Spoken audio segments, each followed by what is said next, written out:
বন্ধু দেশে থাকতে আমিও আপনার মতো একটা কুত্তা পালতাম।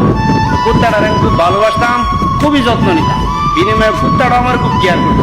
আমি তো প্রবাসে চলে আমু, কুত্তাটার একদিন আমার পাশে বসে সুন্দর করে বুঝাইছে আমি প্রবাসে যাইতেছি, পেটের চাই, কষ্ট হইলেও কিন্তু আমার বাড়ি চাইরা যাইছে না। কুত্তা কি কথা ওনার প্রাণী, পাশের বাড়ির এক বুড়া চাচারা তো রুটি দেখা কুত্তা গেছে বুড়া চাচার লোকে বাইকা। এদিকে আমার মা আমার ফোন করে বলে দিছে, বাবা কুত্তা কিন্তু বাড়িতে নাই, বুড়া বেড়ার সাথে বাঁচছে। কষ্ট পাইছি আমি, সাংঘাতিক কষ্ট পাইছি। একটা কুত্তো আমার কথা রাখবে। এদিকটা মনে রাগে গুছাই 10-10টা বছর প্রবাসে কাটাইছে। ওই দিকটা কুত্তা রয়েছে কপাল খারাপ। ওই বুড়া চাচা নাকি মরে গেছে, রাস্তার কুত্তা রাস্তায় নামে গেছে।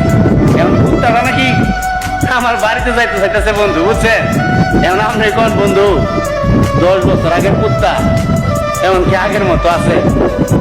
জিরবালাম হয়ে গেছে কেন? এমন কি কুত্তার আমার বাড়িতে না সম্ভব বন্ধু? অ্যাকচুয়ালি কথাটা কুত্তার জন্য ছিল না, যারা আমার মতো কুত্তা পালতেন তারাই বুঝতেন।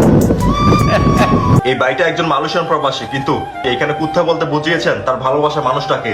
যে ভালোবাসা মানুষটা তাকে আশা দিয়েছিল, তাকে প্রত্যাশা দিয়েছিল, তাকে স্বপ্ন দেখিয়েছিল তুমি দেশের বাইরে যাও, নিজের কেরিয়ার শক্ত করো, যত কিছুই হয়ে যাক তোমার সাথে থাকবো। মানুষ কথা দেয় শুধু মুহূর্তটাকে সুন্দর করার জন্য। এই ভাইটার সাথে যা হয়েছে, এই কথাটা সত্যি হয়ে গেছে। এত কষ্ট করছে সে এখানে এসে তার ভালোবাসা মানুষটার জন্য, এত টাকাও সে ইনকাম করতেছে কার জন্য? তার প্রিয় মানুষটাকে নিয়ে ভালো থাকার জন্য। কিন্তু তার প্রিয় মানুষটা অন্য একটা ছেলের সাথে পালিয়ে গেছে। আর এই বাইটার প্রেমিকা যে ছেলের সাথে পালিয়ে গেছে, সেই ছেলে 10 বছর তার সাথে থাকার পরে তাকে ছেড়ে চলে গিয়েছে। এখন ওই মেয়েটা তার ভুলটা বুঝতে পেরেছে, এখন সে চায় এই বাইটার জীবনে আসতে। কথায় আছে দ্বিতীয়বার ভালোবাসতে ভুল নেই, কিন্তু যে একবার ছেড়ে চলে গেছে তাকে দ্বিতীয়বার ভালোবাসাটাই ভুল। আর এই বাইটা সঠিক কাজটা করে দেখিয়েছে, ওই মেয়েটাকে আর অ্যাকসেপ্ট করেনি। তাই তার কষ্ট থেকে এই কথাগুলো বলেছেন। আমরা প্রবাসী মানুষ, আমাদের অভাবে স্বভাব নষ্ট, আমরা ইচ্ছে করে আমাদের স্বভাব নষ্ট করি না। আমরা এখানে আসি, পরিশ্রম করি ভালোবাসা মানুষটার জন্য, প্রিয় মানুষগুলোর জন্য, পরিবারের জন্য, কিন্তু শেষ পর্যন্ত আমাদের সাথে এই কাজগুলো হয়ে থাকে। বর্তমানে এই কাজগুলো খুব বেশি হচ্ছে, সেটা ভালোবাসা মানুষ হোক, সেটা স্ত্রী হোক। আমাদের সাথে কেন সবসময় এরকম হয়?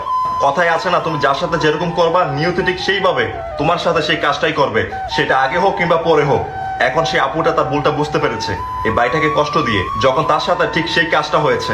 এখন 10 বছর পরে সেই আপুটা ফিরে আসতে চায়, কিন্তু এই ভাইটা তাকে মানা করে দিয়েছে। একটা সম্পর্ক বেঁচে থাকে বিশ্বাসের, সম্মানে, ভালোবাসায়। যখন বিশ্বাসটা ভেঙে যায়, সেই সম্পর্কে যত ভালোবাসা দেখাক না কেন অপর মানুষটা, এরপরেও সেই ভালোবাসাটা, সেই সম্পর্কটা আগের মতো জোড়া লাগে না।